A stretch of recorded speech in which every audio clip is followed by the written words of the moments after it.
Some birds are menaces, while others are just built to suffer. In this video, you'll live as 6 birds that got the worst deal imaginable. Starting with the first one, the crow. You're born in a nest high up in a tree. It's not fancy, just a pile of sticks held together with luck, but it does the job. Mom and dad hover around, cawing their approval like they've just built a luxury condo. Inside the nest, it's crowded. Your siblings are loud, pushy, and just as hungry as you. There's no such thing as taking turns. If you want food, you squawk louder than everyone else. Mom stays close, keeping you warm, while dad flies back and forth with food. He works hard, bringing worms, insects, and whatever else he can scavenge. Occasionally, he shows up with something that probably was not meant for birds, but you eat it anyway. Sometimes he gets help from other crows. Helpers are like the unpaid interns of the bird world, and they pitch in when there are too many beaks to feed. At first, the food is soft and pre-chewed. It is not exactly appetizing, but when Mom leans over and drops it into your beak, you are not in a position to be picky. After a week or two, the menu expands to include chunkier options. Worms, beetles,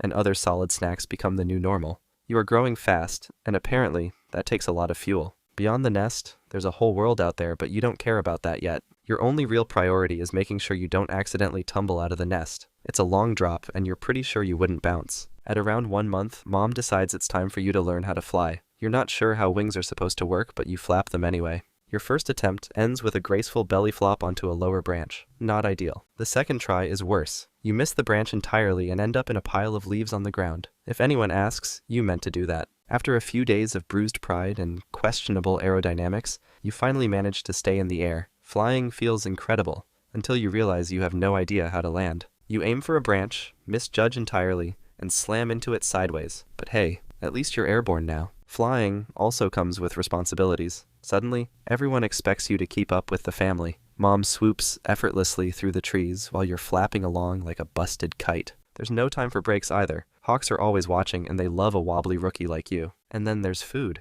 Mom points to the ground, and you're supposed to figure out how to grab a beetle mid-flight. You dive down with all the confidence in the world, only to end up with a beak full of dirt. Mom just stares at you, probably wondering how you're even related. Flying is harder than it looks, but you're a crow. You've got this. Well, eventually. Here's the thing about your species. You're very smart. At first, though, you don't know much. You learn by watching. You keep an eye on the older crows, how they dig through the dirt for insects, flip over leaves to find hidden snacks, or pull scraps out of tricky places. You're not great at it yet, but you copy them until you figure it out. If one of them drops a nut from a branch to crack it open, you're right there trying the same thing shortly after. You also learn about predators. You don't start out knowing which animals are dangerous, so you follow the adult's lead. Hear that sharp, urgent caw? That means danger. You don't stop to think. You duck into cover and stay still. Over time, you pick up on the patterns. You learn which shapes in the sky mean trouble and which ones don't. Social skills come next. The adults communicate constantly. Caws, postures, little gestures you hadn't noticed before. You mimic those too,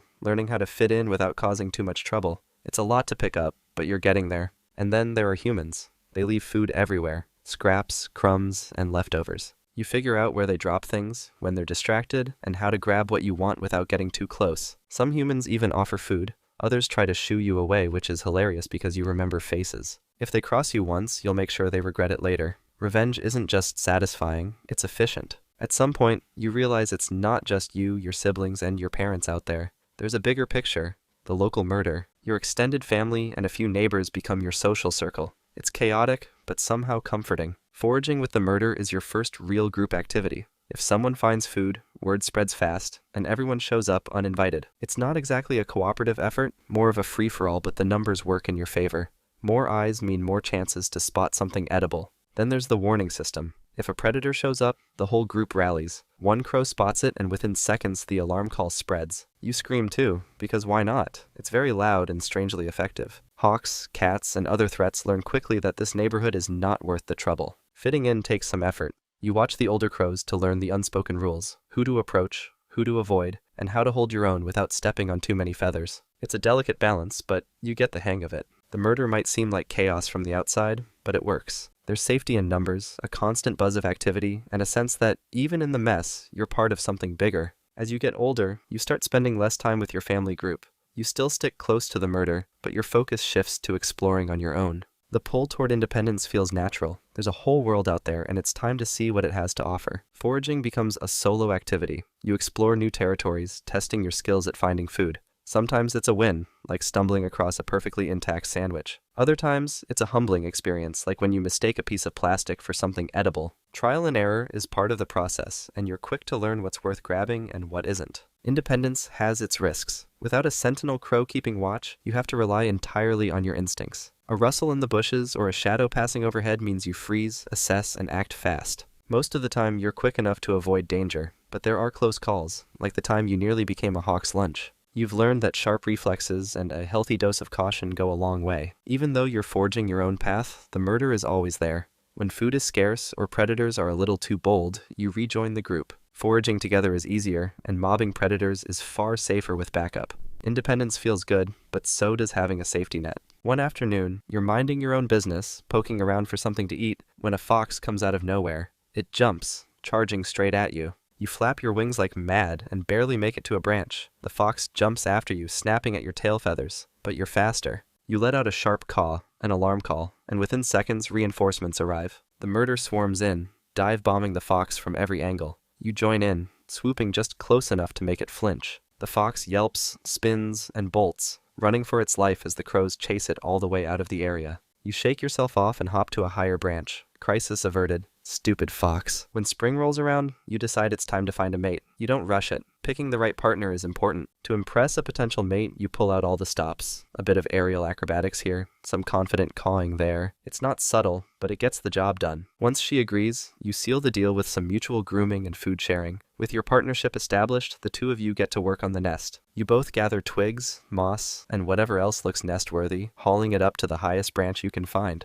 Predators can't climb trees, right? That's the theory, anyway. After a lot of back and forth, and probably a few disagreements, the nest is done. It's sturdy and completely functional. Good enough. Soon after, your mate lays a clutch of 3 eggs. Her job is to sit on them, keeping them warm for the next few weeks. Your job? Everything else. You spend your days flying around, bringing her food and making sure nothing with claws or sharp teeth gets too close. It's exhausting, but the eggs eventually hatch, and that's when the real work begins. Now it's a tag team operation. You both take turns hunting for insects, worms, and whatever else the chicks can swallow. They're loud, constantly hungry, and completely dependent on you. To make things even more interesting, some of the other crows show up to help. They mean well, but let's just say their enthusiasm doesn't always match their usefulness. Over the next month, the chicks grow fast. They start out as tiny, awkward bundles of fluff, but before long, they're flapping their wings and testing their limits. You teach them the basics: how to find food, how to spot predators, and most importantly, how to survive without falling out of the tree. It's a steep learning curve, but they'll manage. You've built a life, raised chicks, and earned your place in the murder. You'd think things might slow down, but no. Life as a crow is a full-time job. Foraging is still a mix of strategy and sheer luck.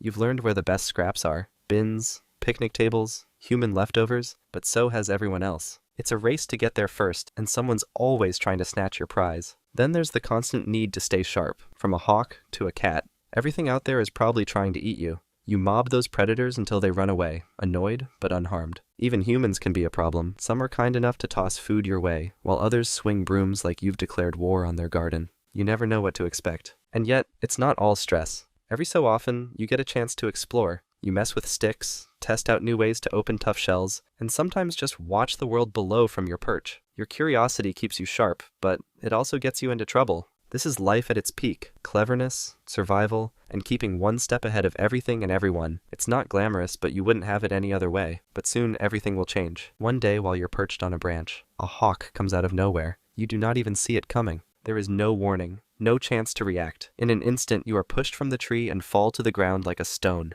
A while later, a human walks by. They see your body and crouch down, tilting their head like they are trying to figure out what went wrong. They poke you gently, maybe even whisper something, not realizing you are beyond help. Your murder watches from the trees. To them, this is clear-cut. The human killed you. That is all they need to know. From that day on, they make the human's life miserable. They scream at him every time he walks by, dive-bomb him, and make sure he never feels safe outside again. He has no idea why. You are gone, but your group remembers. Not just through the tricks you taught them, but by turning their rage into a lifetime grudge. That was the crow. Next is a bird that lives off death and still gets blamed for it: the vulture. You hatch from an egg, slowly pushing with your beak. You squeeze your body bit by bit, and you're out. Your sibling hatched before you. It's sitting close, twitching, and making sounds, but you don't pay much attention. Right now, you're too tired to care. You just rest, taking in this strange new world. A few minutes later, you're more alert. You lift your head and look around. The nest is cramped and messy with sticks and feathers packed tightly together. Your sibling moves closer to you, opening its tiny beak like it's expecting something. It stares for a second before giving you a weak peck on the head. You freeze, Was that necessary? No, but this is how things go. The pecking gets more aggressive. It pushes you, snapping at your head like it's trying to say, I was here first.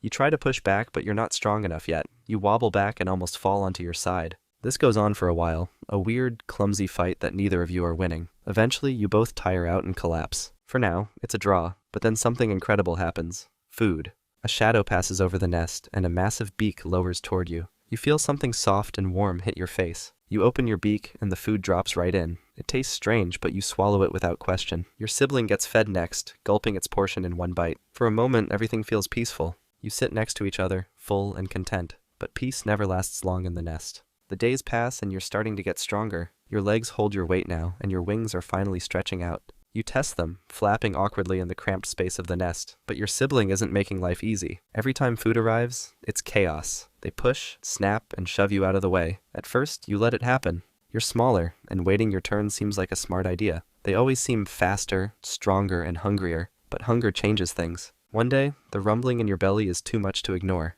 The next bite feels like it might be your last chance. This time, you decide to push back. Food drops into the nest, and your sibling makes their usual move. They jump forward, ready to claim it all for themselves, but you don't step aside. You lower your head and give them a sharp peck on the chest. They freeze, blinking at you, shocked. For a second, everything is still. Then they lunge at you. You tumble over each other, kicking and twisting, fighting like it's the most important thing in the world. Neither of you's winning, but neither of you's backing down either. You peck harder, feeling their grip loosen just enough. Eventually, you both stop, gasping for air. The food is still sitting there between you, untouched. You don't hesitate. You grab it first, swallowing it whole before they can react. Your sibling glares at you, their beak slightly open, breathing hard, but they don't try to take it back. For the first time, you feel like you belong here, not just as the weaker one waiting their turn, but as a real part of this nest. The next time food arrives, the battle begins again. One day, your parents stop bringing food. They land nearby, watching you, but they don't feed you. You tilt your head, confused. You call out,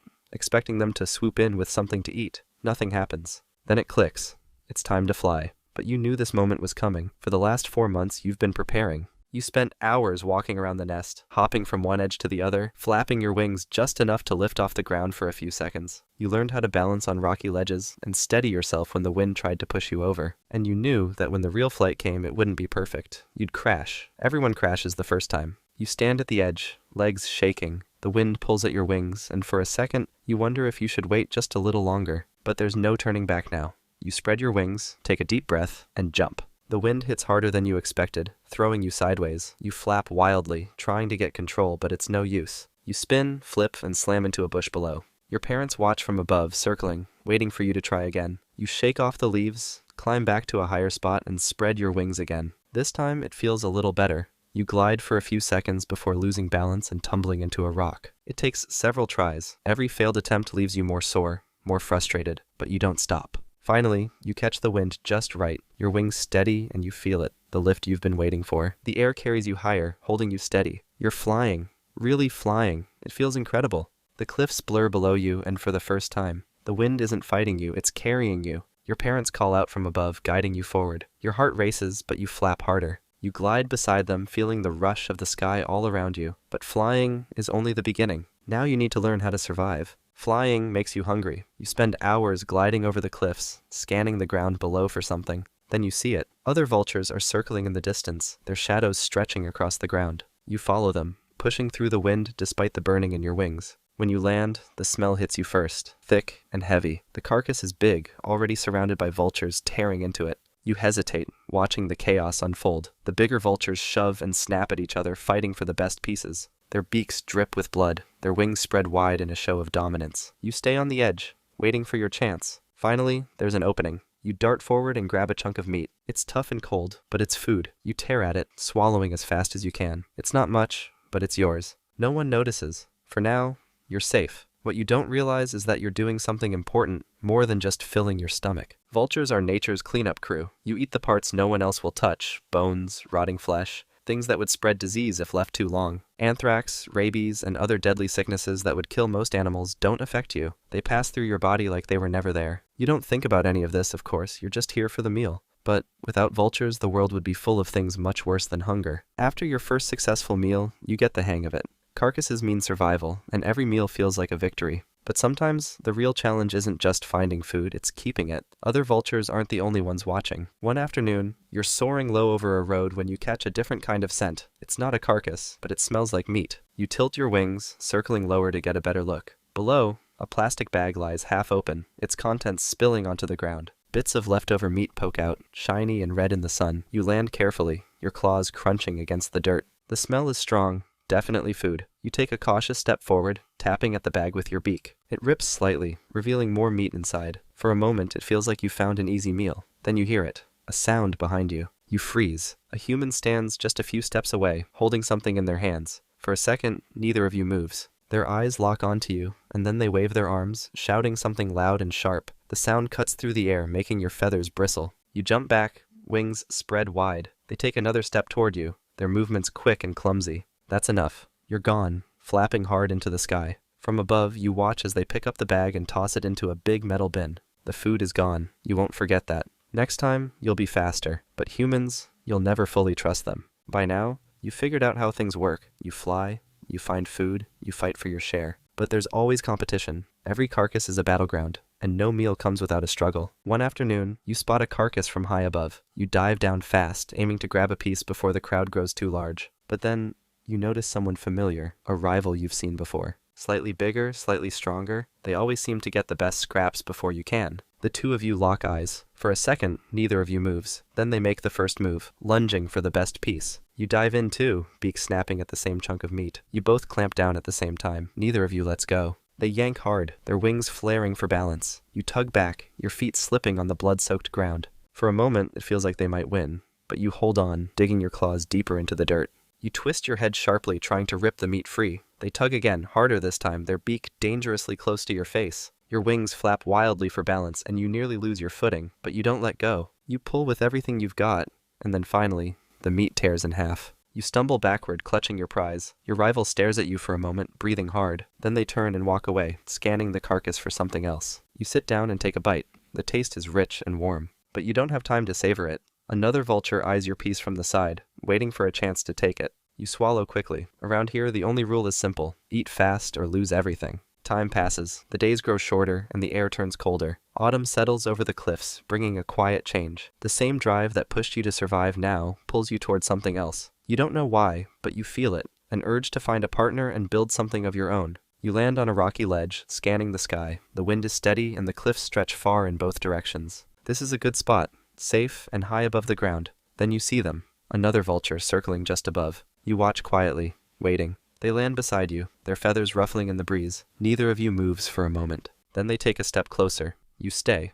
Together you build a nest. It's not much, just a pile of sticks and leaves wedged between rocks. You bring piece after piece, weaving it into something sturdy. A few weeks later, 2 eggs lay in the center of the nest. You sit on them carefully, keeping them warm while your partner flies off to find food. Then one morning you feel a crack. The first chick wriggles free, its tiny body shaking as it pushes out of the shell. You nudge it gently, clearing bits of shell away. The second chick hatches a day later, smaller but just as determined. The days blur together. You bring back food, tearing it into pieces and feeding them one by one. They're always hungry, their beaks open wide, squawking for more. Their legs grow stronger, their wings stretch wider, and before you know it, they're ready to fly. The sky is wide and clear. You lift off from the ledge, your wings stretch to their full length. Your family follows close behind. The chicks flap hard, trying to match your rhythm. Their flight is clumsy, but they're learning. You glide higher, leading them past the cliffs and out across open fields. The wind hums softly in your ears, and for a moment everything feels perfect. Then you see it, a tall metal pole rising in the distance. Thin wires stretch between the poles, shining faintly in the sun.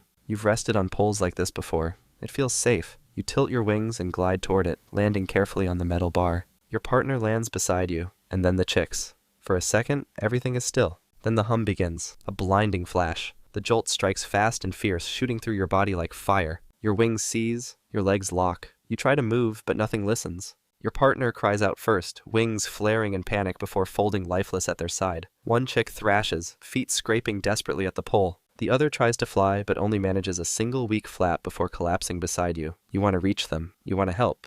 But you can't. One by one, they fall. Their bodies slump against yours, motionless. The sky tilts. The world spins. The hum fades into silence. High above, other vultures glide peacefully, circling in wide, lazy arcs. They don't notice. They never will. That was the vulture. Now meet a bird that's hunted and barely respected. The duck. You burst into the world, cracking open your shell in a pile of siblings and immediately regret it. One second, you're safe and warm inside your egg, and the next, you're wet, shivering, and lying in a mess that smells vaguely like feet. Mom barely looks at you before moving on. Welcome to the pond, where no one cares. Your first task is to figure out how to walk. Easier said than done when you're stuck with legs that look like someone glued pancakes to the ends. You try to walk forward, tripping over every stick and rock in your path, but your mom's already walking away. And if you don't keep up, that's on you. You finally make it to the water's edge and the cold hits you like a slap. But there's no time for hesitation. Mom is not waiting, and your siblings are already shoving past you like it's a race. You plop in, and congratulations, you're swimming.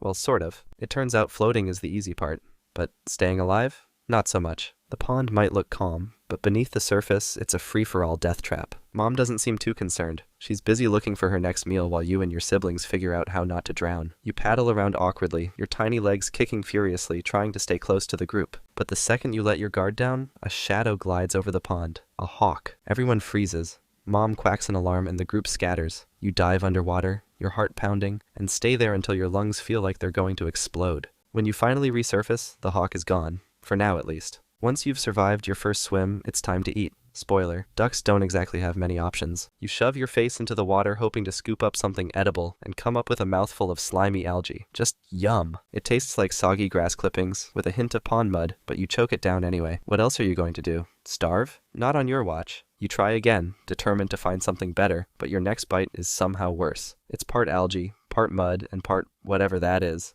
That's when you realize that food is less about flavor and more about survival. There's no time to be picky. If it fits in your bill, you eat it. Of course, your siblings make this process even harder. The second you manage to scoop up something halfway decent, one of them is already there, snatching it out of your bill like a little feathery thief. You're outraged, but they don't care. Sharing? Not in this family. The rules are simple. Grab fast, eat faster, and don't let your siblings catch you hesitating, because hesitation equals hunger. Fights over food are inevitable. Someone pecks you for accidentally swimming too close, and suddenly it's an all-out brawl over a piece of soggy pondweed that wasn't even that great to begin with. You'd think the fights would be dignified, but no. They involve a lot of shoving, flapping, and poorly aimed pecks, and they almost always end with everyone muddy, no one full, and the pondweed sinking to the bottom where no one can get it. You try to get strategic. Maybe if you sneak off to a quieter part of the pond, you can eat in peace. Bold move, but unfortunately, the quiet part of the pond doesn't have more food. It just has fewer witnesses when a predator decides to attack you. As if fighting your siblings over scraps wasn't bad enough, you've also got predators to worry about. The list is long and terrifying. Foxes, raccoons, snapping turtles, hawks, and even the occasional snake. If it moves and it's bigger than you, it's probably trying to eat you. One day, you're pecking at the water's edge, trying to grab a bug, when a snapping turtle bursts out of the water. It lunges, its jaws snapping so close to your legs you can feel the rush of air, but the stupid thing misses. You're not sure how, and you're definitely not going to stick around to ask. You got lucky this time. Before you can even figure out what to do next, Mom charges in. She's flapping her wings and quacking like she's about to throw it down with the turtle. The turtle stops for a second, probably realizing this whole thing isn't worth the effort, and slides back into the water like it wasn't just trying to eat you. Mom gives you a shove and you stumble back toward the group. You can tell she's annoyed, probably thinking, how did I raise something this dumb? Meanwhile, you can't stop staring at the water, expecting that stupid turtle to pop back out at any second. You spend the rest of the day staying as far from the edge as possible, wondering how many more of these near-death experiences you're going to have to survive. By a few weeks old, your cute yellow fluff starts falling out, replaced by patchy feathers that make you look like a walking disaster.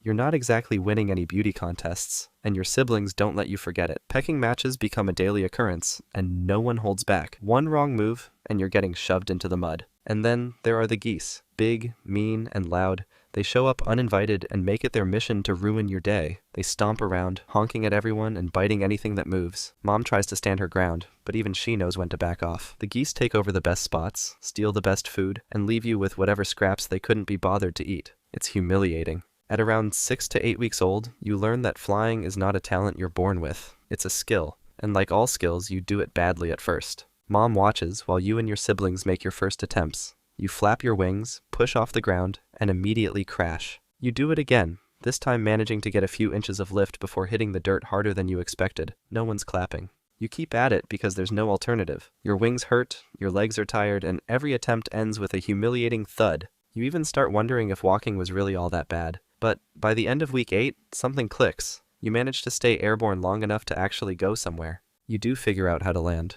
though landing might be too generous of a word. It's more of a controlled stumble. Flying isn't glamorous, but it's functional now, and that's what counts. At 8 weeks old, you leave mom, or rather you do what every young duck does. Get out of her way. She's not waiting around for you, and you're definitely not her problem anymore. So off you go, ready or not, to start life on your own. You do what you must to survive. You move from pond to pond, hunting for food that hasn't already been picked over by older, stronger ducks. You do your best to eat whatever you find, bugs, weeds, or anything vaguely edible. Some days it's enough to keep you going. Other days you wonder if this independence thing was really worth it. You also do your best not to get eaten. You learn quickly that any rustle in the bushes or shadow on the water is your cue to dive, run, or take off if you've got the energy for it. You don't always succeed, but you're still here, which is all the proof you need that you're doing something right. Social life doesn't exist. Sure, you might stick near other ducks your age, but only because predators are less likely to pick you off in a group. No one's chatting or bonding. This isn't a social club. It's an unspoken agreement to make someone else the easier target.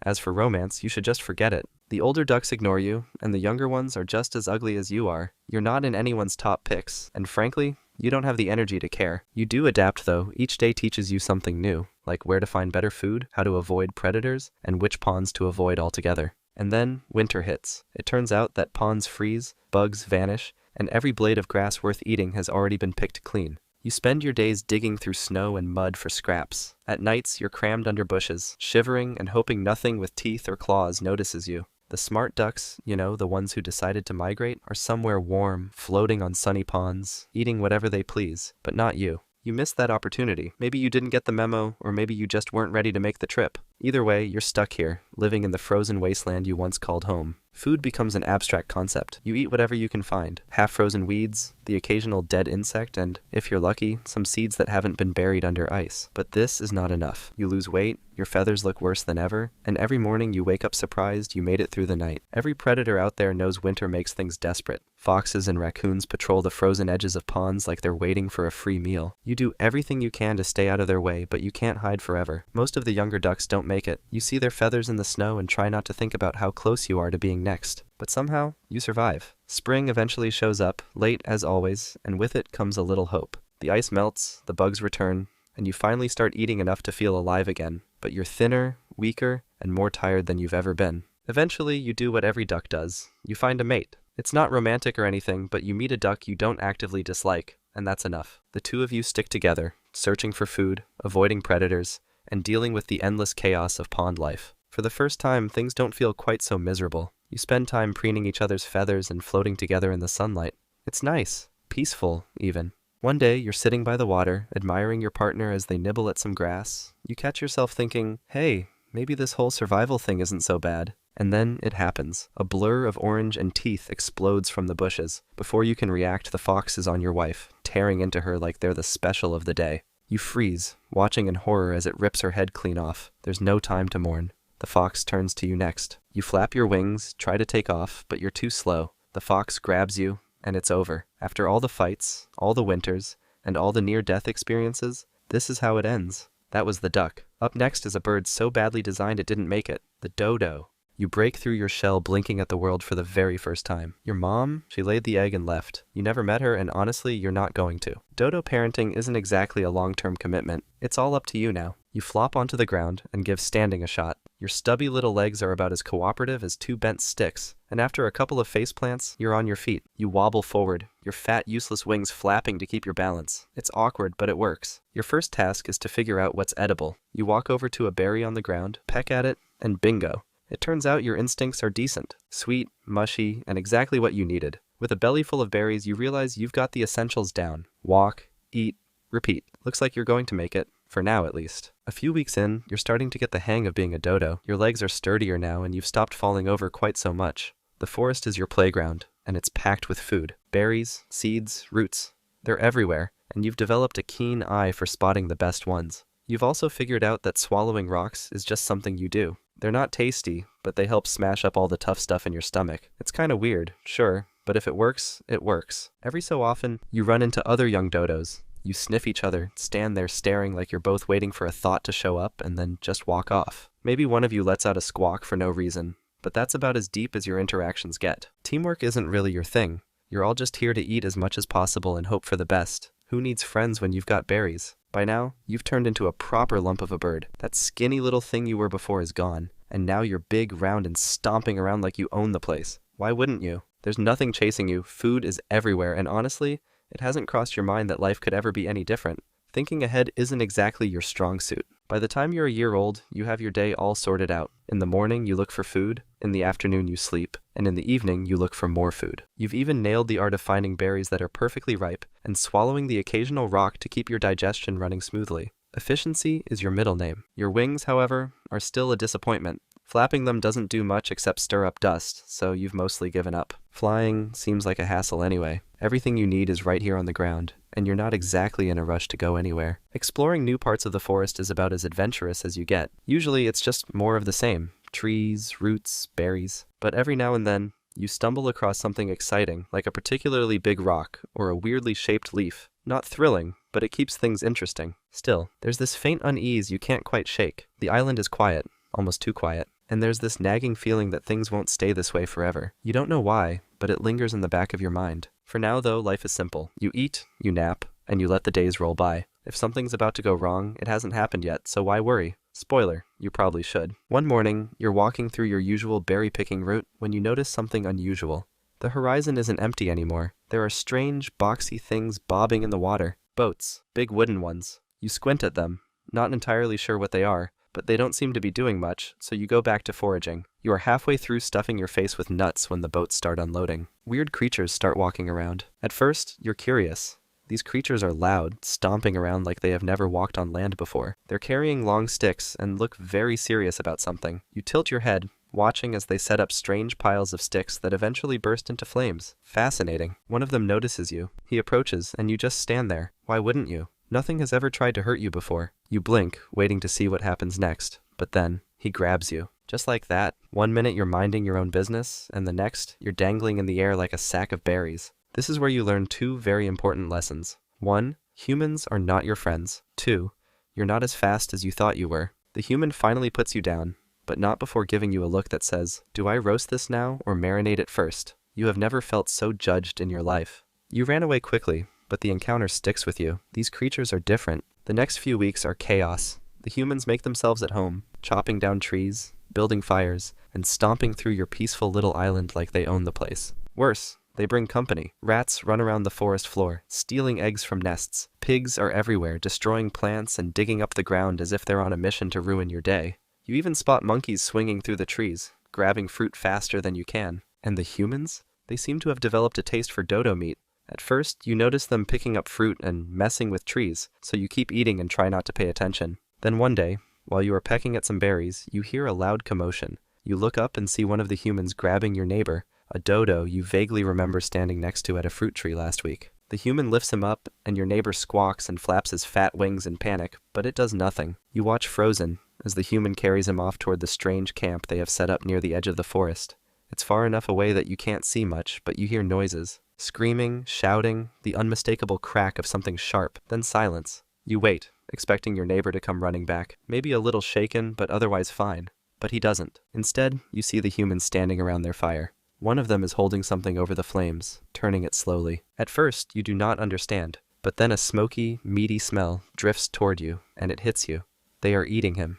Your neighbor. The same bird you stood next to while sniffing at fallen berries. You step back into the cover of the trees, heart pounding, unsure of what to do. For the first time, you feel fear. Up until now, nothing in your life has been dangerous. Now, you realize you are not just a bird. To them, you are food. Suddenly, eating berries feels less important than finding a place to hide. Things are changing, and not for the better. The forest that used to be your personal buffet is starting to look empty. The humans chop down trees for their fires. The pigs uproot your favorite food. And the rats keep raiding nests like it's some sort of sport. Every time you think you found a good spot to eat, it's already been picked clean or trampled into the dirt. The dodos try to adapt. Some move further inland, hoping to escape the chaos. Others get creative with their nesting spots, tucking eggs into harder-to-reach places. But none of it seems to work. Every day there are fewer of you. The forest is quieter now, and not in a good way. It feels like you're waiting for something, though you're not sure what. Your once simple life is now a daily game of avoidance. You spend most of your time hiding in the bushes, hoping no one notices you. Your big body isn't exactly built for stealth, but you do your best. Sometimes you go a whole day without being seen, and it feels like a small victory. The problem is, there's nowhere to run. Mauritius is only so big, and the humans and their animals are everywhere. You're not fast enough to outrun a pig, not sneaky enough to dodge a rat, and definitely not intelligent enough to outsmart a human. All you can do is keep going, hoping that tomorrow will be easier. Weeks turn into months, though you've lost track of how many. Time starts to lose meaning when every day is just another struggle to get by. You wake up, search for food, and try to stay out of sight. Some days you find enough to eat. Other days, you don't. The once abundant forest is now a patchwork of bare branches and trampled ground, and it's getting harder and harder to survive. Deep down, you know the truth. The dodo days are numbered. You don't know exactly when or how it will happen, but you can feel it in your bones. The world has changed, and there's no going back. For now, though, you keep walking. Because what else can you do? One day you realize you're alone. Not just no dodos nearby, alone, but properly, truly alone. You haven't heard a squawk in days, or has it been weeks? You are not sure anymore. The forest feels smaller somehow, emptier. It's quiet, too quiet. You wander through what's left, pecking at whatever scraps you can find. A few wilted leaves here, a half-rotten berry there. It's not much, but it keeps you moving. As you walk along, you catch yourself thinking about how things used to be. It wasn't a thrilling life, but it was simple, predictable, yours. There were berries to eat, rocks to swallow, naps to take, and that was enough. Now, though, everything feels wrong. The air smells different, the ground feels harder, and the forest doesn't sound like it used to. Even the food tastes off, like it's missing something you can't quite place. You try to focus on foraging, but your mind keeps drifting back to the past, before the boats, before the humans, before everything changed. You find a quiet patch of forest far from the humans and their animals. It's peaceful here, or as close to peaceful as things get now. You settle in, picking at the last scraps of food you can find. There's no rush, no goal, just the same routine of eating and resting. One morning, you walk toward a shady spot. Standing takes more effort than it should, so you lower yourself down, letting the faint warmth of the sun soak into your feathers. The air is still, and for the first time in a long time, you feel calm. The quiet doesn't last. There's a sound, faint at first but growing closer. Footsteps, voices. You tilt your head, but before you can react, the shadows shift. Something moves toward you. You don't panic, though. You're too tired for that now. Instead, you close your eyes, breathing deeply as the forest hums faintly around you.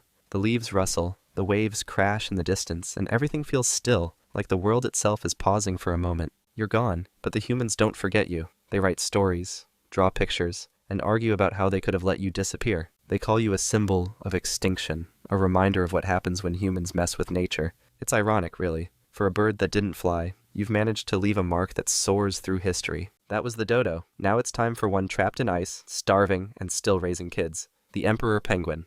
You come into the world with a small crack. A crack in the egg you've been packed into for the last 2 months. And your reward for all that effort? A face full of Antarctic wind so cold it feels like Mother Nature herself just slapped you. Forget warmth or soft cuddles. This is the Antarctic, where your first big life lesson is get used to it. Your dad's been sitting on your egg for weeks now. No food, no Netflix, just standing there, keeping you warm while occasionally staring into the void, questioning his life choices. But let's not romanticize it. You're basically a foot warmer he's been dragging around while braving wind gusts that could probably knock over a truck. Now that you've hatched, he gives you a quick glance, lets out a tired sigh, and waddles off to finally get some food. Because let's face it, he deserves a break, and you? Well, you're on your own now. Welcome to life as an emperor penguin chick. Congratulations. You're now 2 days old, and here you are, stuck on the iciest, bleakest place on Earth, surrounded by thousands of penguins who are just as cold and miserable as you. Food? You'll get some, eventually. Dad's out there sliding across the ice like a feathered bowling pin, trekking miles just to reach the open ocean. Once he gets there, he'll dive into waters so cold it would make most creatures faint, all to bring back some pre-chewed fish for you. Meanwhile, you're stuck here doing your best impression of a fluffy snowball in a never-ending blizzard. Luckily,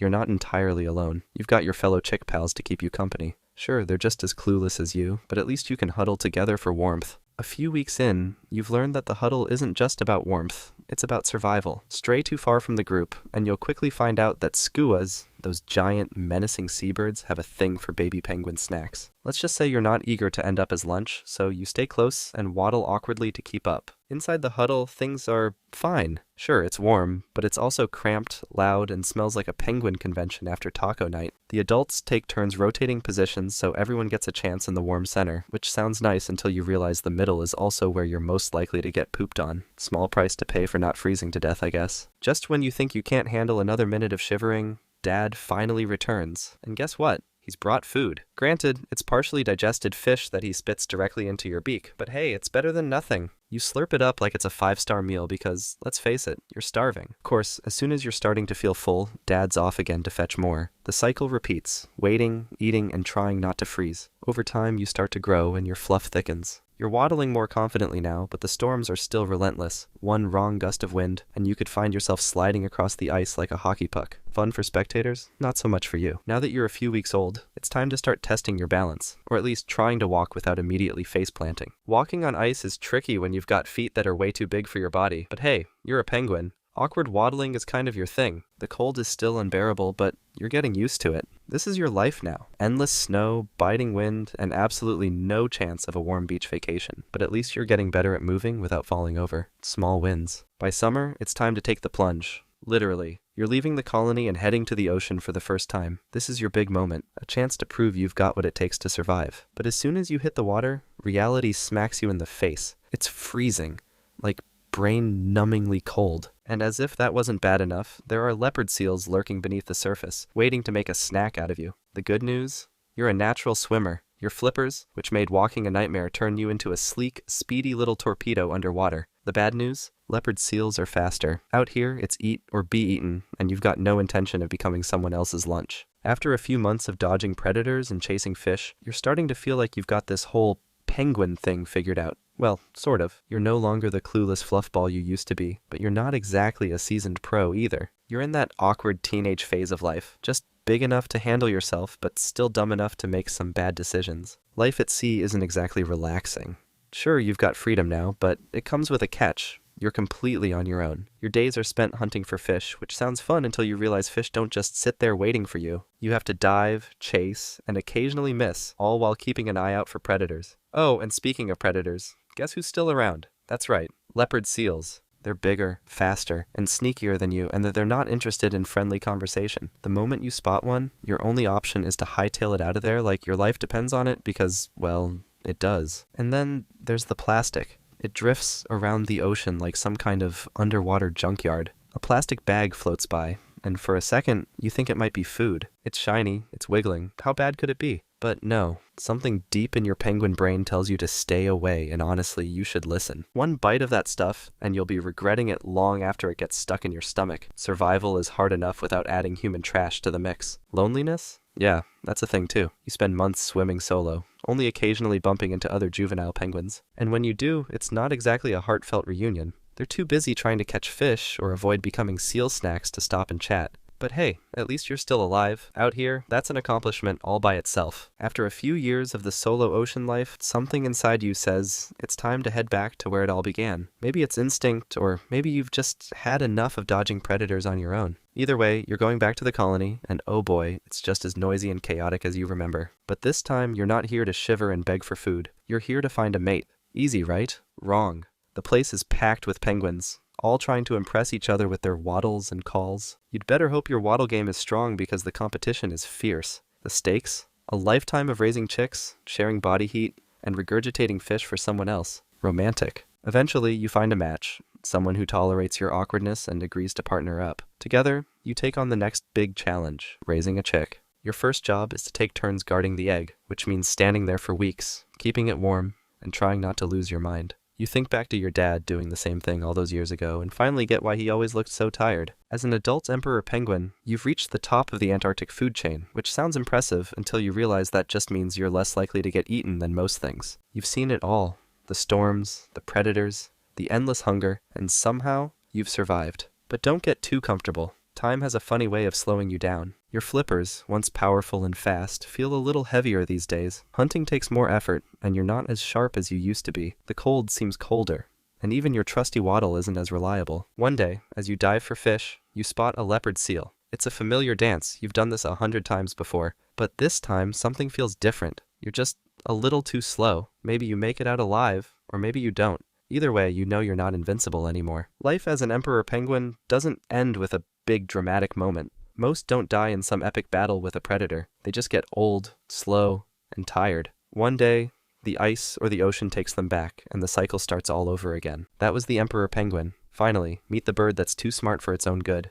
The raven. You hatch as a raven in a nest high up in a tree. It took your parents weeks to build from scratch, and it's barely holding together under the weight of 2 older siblings who figured out how to scream before you even cracked your shell. They're louder and much better at getting fed. When your parents show up with food, it's chaos. Everyone climbing over each other to be first. You try to squeak, but it's pathetic. Nobody notices. Not even your mother, who drops a mouthful of chewed up something into the hungriest chick without even looking. For a while, you survive by chance. Maybe a scrap falls your way, but it's not sustainable. You're starving, and you're small enough that if someone accidentally steps on you, that might be it. So you do what any future genius would do. You start cheating. You time your begging call just slightly before your loudest sibling. It's not fair, but it works. Your mother pauses, tilts her head, and for once, you get fed first. Doesn't matter what it is. What matters is that it's yours. That's the moment you figure it out. You don't need to win the fight. You just need to sound like the winner. Later, a hawk passes overhead. Your siblings panic. One even stands up like that's going to help, but you go still. Your father launches off the nest and slams into the hawk midair. Somehow it works. They're both fine, but now you know what a real threat looks like. You make it through your first week. You're still the smallest, but now you're watching everything. And over the next few days, you grow feathers. You grow your confidence. Then you try to fly, and it all goes downhill from there. Skip forward a couple of weeks, and your wings start working. They work enough to catch wind, but not enough to land well, which is unfortunate, because today's the day. You jump, flap too hard,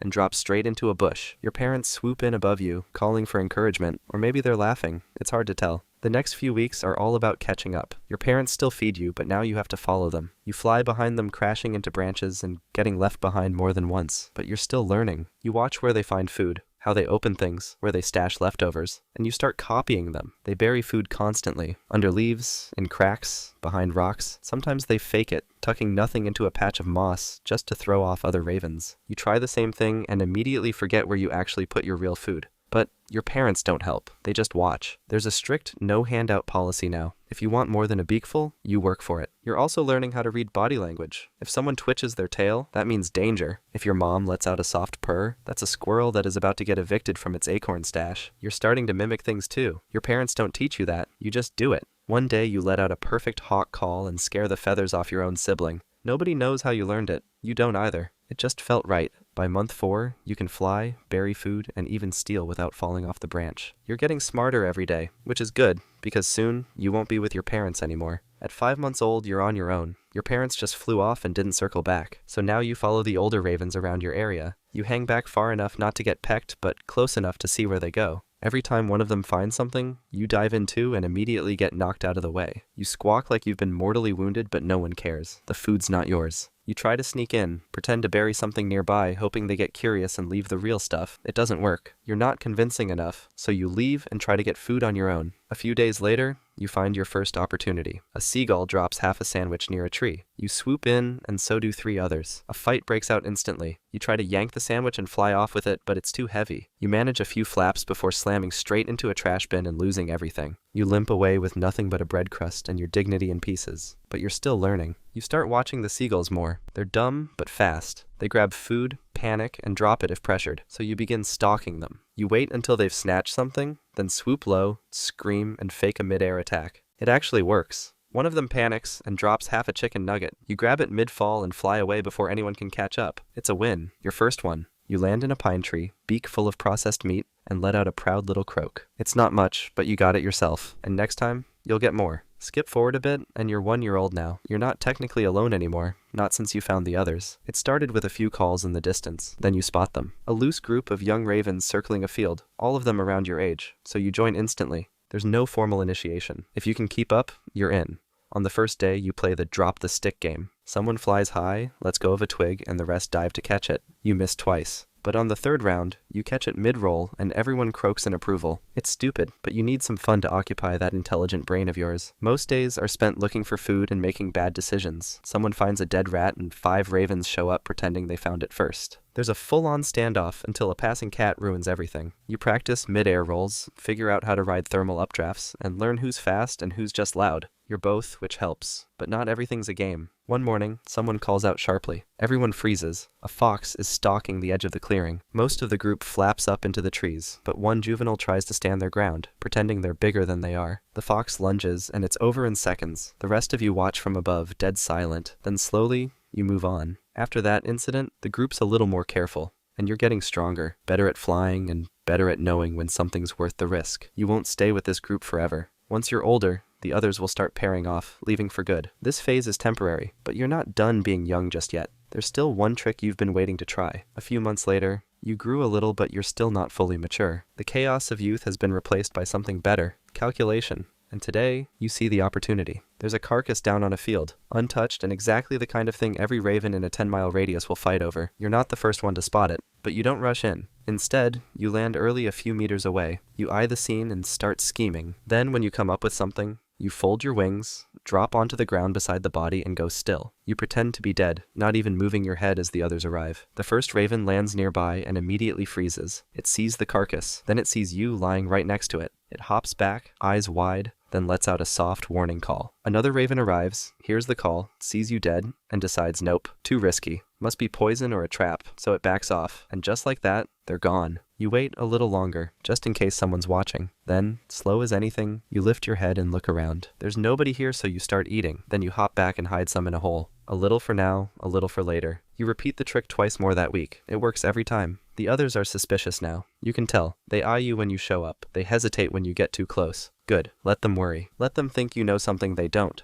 Because you do. You're learning how to manipulate the game, not just play it, and that's what sets you apart. But you're not just in it for the solo heists anymore. You've been watching someone else. A raven your age. Bold enough to challenge you over a carcass, but clever enough not to push it. You've seen her a few times now, and you're starting to land near each other on purpose. Skip forward a bit, and you're 4 years old now. You spot a bin after a couple of hours flying. So you land, wedge your beak under the flap, and push. But nothing happens. It's sealed tight, and the usual trick isn't working. You're about to give up and move on when she lands across from you and just watches. So you try again, and this time she joins in. Her beak slides in beside yours, and with both of you lifting, the lid finally gives. You dip in first, grab something greasy, and fly off without a word. 5 minutes later, you circle back. She's still there holding a stale French fry. She eats half and drops the rest. And that's it. From that point on, she sticks around. When she calls, you answer. And when you both chase off a younger raven trying to nose into your stash, you know it's serious. You don't try to impress her. You raid bins together. That's your definition of love. By the end of the week, you're building a nest. You bring the sticks, she brings moss, hair, a bit of fishing line, and a sock that might have once belonged to a hiker. You shape it with your feet, press it down with your chest, and when it finally feels right, you both sit there. Weeks later, the eggs come. And now it's your turn to teach someone how to fly, how to steal, and how not to die trying. Around 18 days pass, and the eggs hatch. Your whole life shrinks to a few screaming mouths and the constant pressure of keeping them alive. Every hour you're out flying, cashing what you can, and racing back before the smallest chick starts getting stepped on again. They grow fast. One learns to squawk before the others, and immediately starts hogging the food. You start feeding him last just to balance things out. Your mate never leaves them for long. She plucks feathers off her own chest to line the nest and kicks out anything that doesn't look like it belongs. By week 5, the chicks are flapping at everything.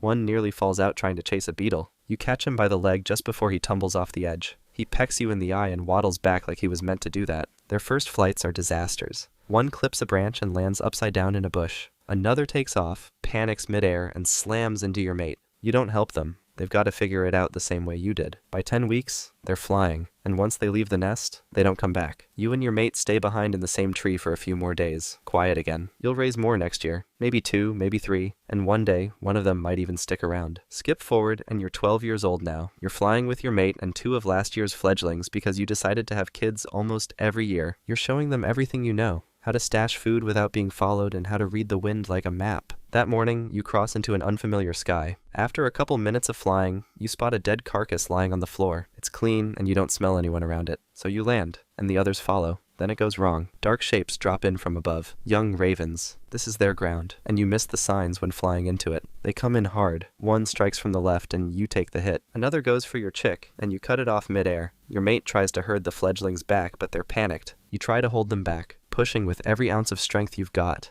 You've fought before and won, but today you're outnumbered. One of them dives low and tears through your side. You catch another by the leg and drag it down with you, but the rest keep coming. You twist and strike, but the sky is full of them and you're not fast enough anymore. You feel the sharp, final hit just behind the shoulder. It doesn't knock you out of the air, it just takes the air with it. When it ends, they start eating your body instead of the carcass. Your mate escapes with the fledglings. You catch one last glimpse as she turns sharply behind the trees, leading them away. You don't move. For the first time in 12 years, you go still. The ravens that killed you? They're young just like you were. And somewhere out there, one of them is already burying your body, hiding it from the others. Life as a bird might be rough, but There's another animal out there that has it way worse. Trust me, it's wild. Check out the video and see for yourself.